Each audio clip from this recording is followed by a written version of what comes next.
Okay, good morning, everybody. Hope everybody's well.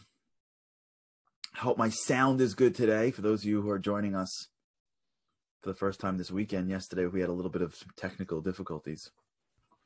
For those of you that stuck with me yesterday, I thought I loved you before, I love you even more. For those who came back and on, we had a whole thing yesterday. So for those who skipped Sunday, you missed some drama. Happy Labor Day for those that celebrate that. I'm sure everybody celebrates it, right? It's a day off. This is the beginning of the next quarter, the beginning of fall.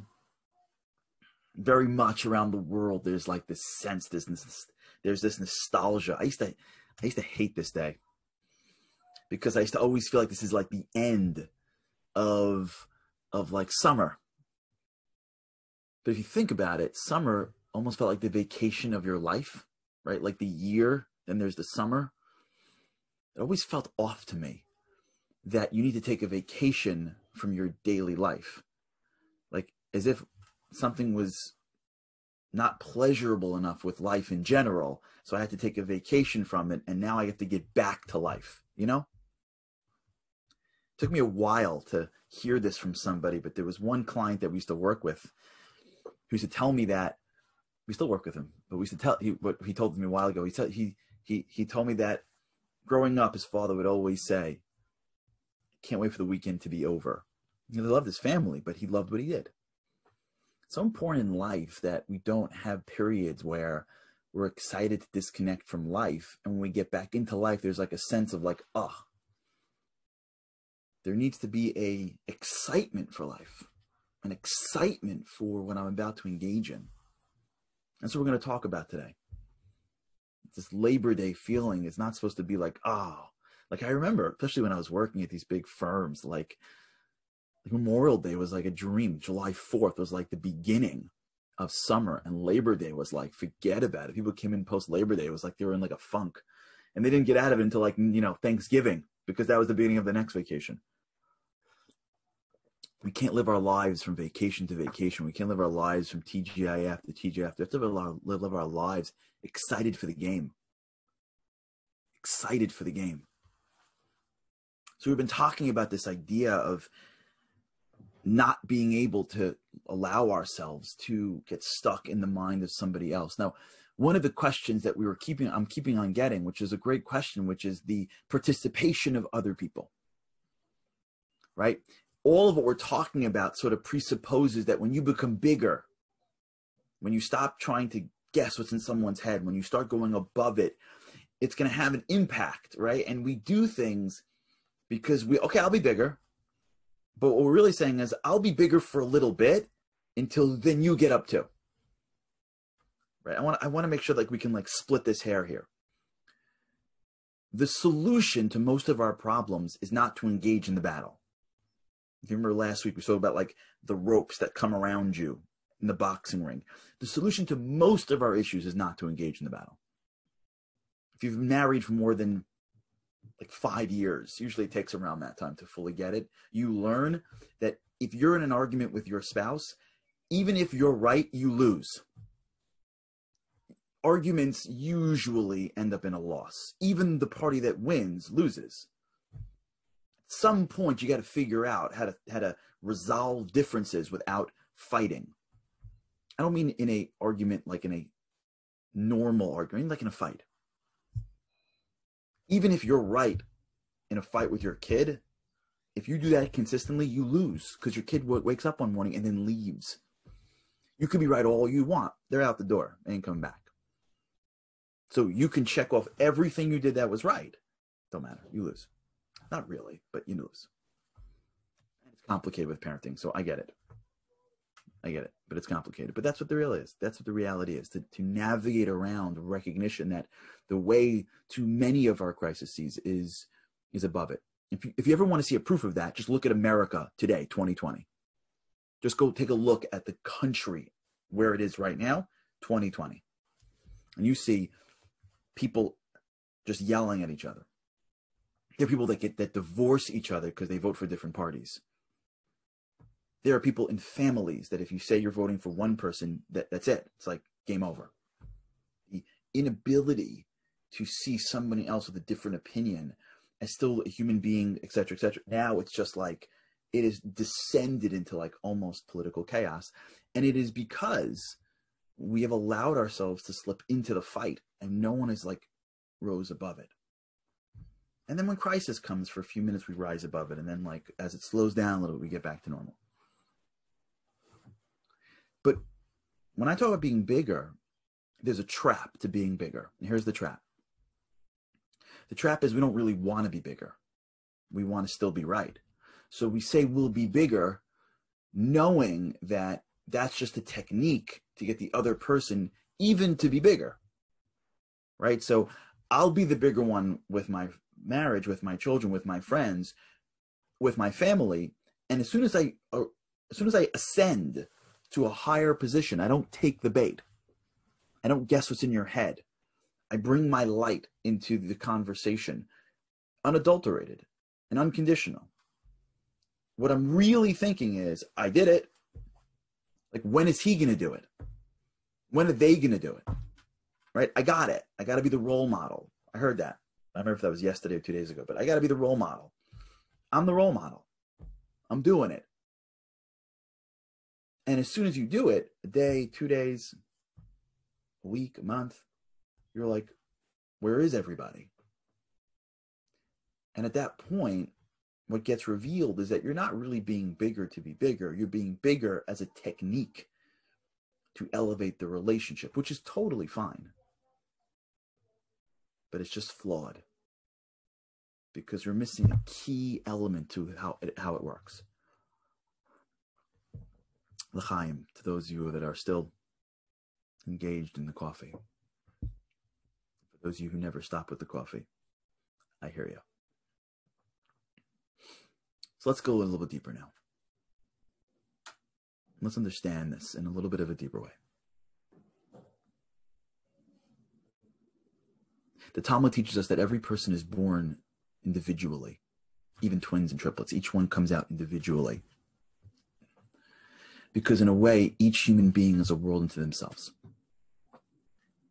In fact, we have this interesting tradition in which a person is supposed to have on them, so to speak, two maxims in their lives. On one side, they're supposed to say, I am, and I'll say it in Hebrew and translate, Ani afar ve'efer. I am dirt and ashes. Meaning I'm low. I'm humble. I'm nothing. I'm supposed to have a certain level of humility in this world. The world doesn't necessarily kowtow to you. On the other hand, you're supposed to have a maxim that you live with, which is Ha'olam nivra bishvili. The world was created for me. Can you imagine? Can you imagine the Talmud teaching us that we have to walk around and tell ourselves the world was created for me? The train, yeah, that's for me. Yeah, that Grand Canyon, I don't know why there's a line, because it belongs. Wow, right? Can you imagine people taking that to the level of where they can like ruin it? The world, the broadcast booths, Madison Square Garden, the United States of America, bishvili, because of me. What can this possibly mean? So at a deeper level, what this is telling us is that there's a certain way in which the world was created. This is complex, so I want to do this slowly.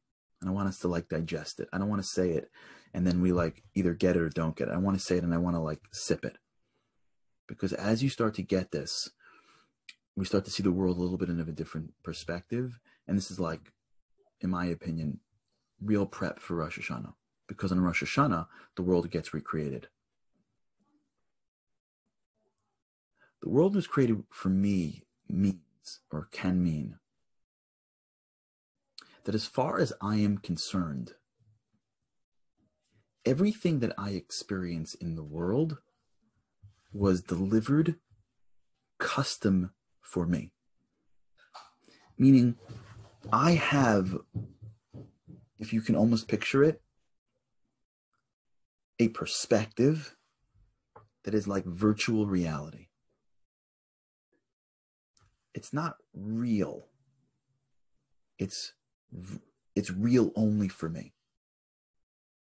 So I come into this world with a custom built program. Now, think of the distinction here. We think there's a world, there's a sandbox, and we plop into the world, right? We're all in this little pen called the world, and then people come in and people leave, and people come in and people leave, and we all play in this large playground called the world. And there are rules, we've got to interact, and there are people that win and people that lose and people that become leaders, people that become like we think the way reality is I am a part of a larger reality in which I exist within. But maybe that's not the way it is. Maybe at a little bit of a deeper Jewish philosophical level, actually it's not that. It's that I come into this world and God creates a bespoke, custom program for me. Just for me.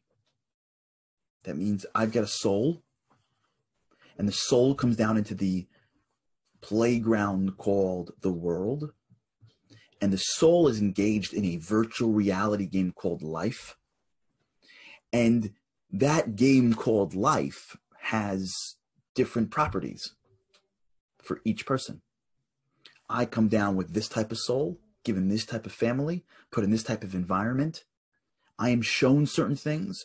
As I grow, things change. As I fail, things change.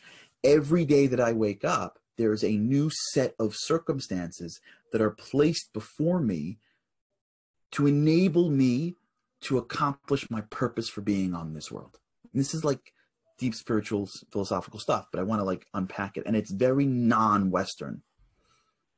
So for the Westerners amongst us, for the real Americans amongst us, or the Europeans, people that real Australians, whoever grew up in a Western environment, this is totally out of whack. But the idea that ha'olam nivra bishvili brings us to a point where each individual is brought into this world to fulfill something, to fix something. In Hebrew, this is called a tafkid, a purpose. And every day that we wake up, there's like sort of a recalibration of what comes our way based on who we were and who we are and what we've done and what we haven't done and what's available to us right now. And that applies both physically and that applies spiritually. So for example, if a person, let's say, ingests poison and as a result harms their body, they wake up in the morning and the next morning they wake up with the reality of what took place yesterday, physically. That happens spiritually. If a person does certain things and creates dysfunction in their soul, what takes place the next day for them changes. What they are grappling with changes. What's available to them changes. What they understand changes. I had a guy on the trips, we run these trips, and on a momentum trip. And I saw him on the trip, and he said to me, maybe 8 months later, he reached out. And he asked me a question about life. And I said to him, like, what have you been doing the past 8 months? He's like, what do you mean? I'm like, no, what have you been doing these past 8 months? He's like, what are you talking about? I'm like, the question you just asked me, it was so deep, Jewish-wise. When I met you on the trip, you had very little Jewish background. And now you're asking like questions that like I just heard being asked from this group of people who have been spending their whole lives studying, like they're just what. So he said a couple of things that he had taken on without telling anybody. Certain practices and certain teachings and certain whatever. And to him, he's the same guy, but what was available to him, insights, wisdom, it was totally different. Because every time we act, we are changing our world and we are experiencing the world in a certain way. This is the concept that the world was created for me. It means that my world is custom built for me. The only thing that I ever seen close to this in the media, in the world of media, is a movie that I saw a long time ago called I can't thank you, and I can't tell the question. But there's a movie a long time ago called The Truman Show. Have you seen The Truman Show? You ever seen The Truman Show? Like in The Truman Show, right? I think it's Jim Carrey, right? Is like on an island, and everyone's like acting for him. You know what I'm talking about? And there's like a whole booth, and everywhere he moves, right? I want you to picture that every one of us is living the life called The Truman Show. Every one of us. And there's a world. It's just not a physical world. It's just like your mom is really your mom, right? Just like it's not, no one knows, at least nobody knows physically. But there's a world in which you are being able to create your reality and it is being calibrated for you.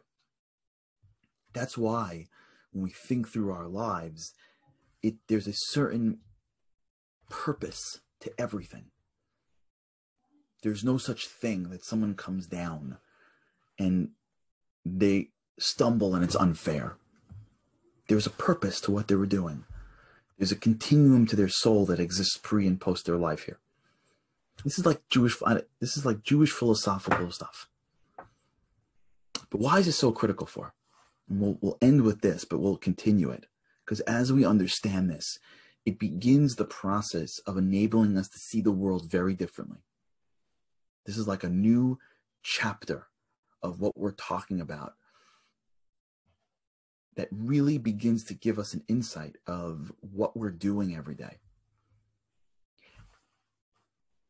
If I am living in the playground and I have someone that I'm friends with, married to, raising, it makes sense that we're living in a quid pro quo world because I got to survive in this world and I need stuff. And it just so happens that what I need is you because you do things I can't do for myself. It just so happens that I need things. I need to survive, and survival really requires social collaboration. And we live in a world where I got to take care of myself and worry about myself, and all of the things that I have to do to survive in a regular material world is how I'm operating. So if we're married and we're living in a quid pro quo relationship, now it's an honor that I get to spend that with you and not with this person, but still, I need things and you need things. And if I'm engaged in something and I go bigger, I go above the fight, I expect you to come with me because I'm really going above the fight for us. And if you don't come with me, we got a problem. That assumes that I need you in this world. And I need it because you owe me and I owe you and we're living in this physical game. But what if the situation of my spouse was really pre-programmed for just my evolution? What if my interactions with the people around me wasn't for my survival, but it was for my spiritual purpose? What if the person across from me was acting the way they were acting to bring something else out in me?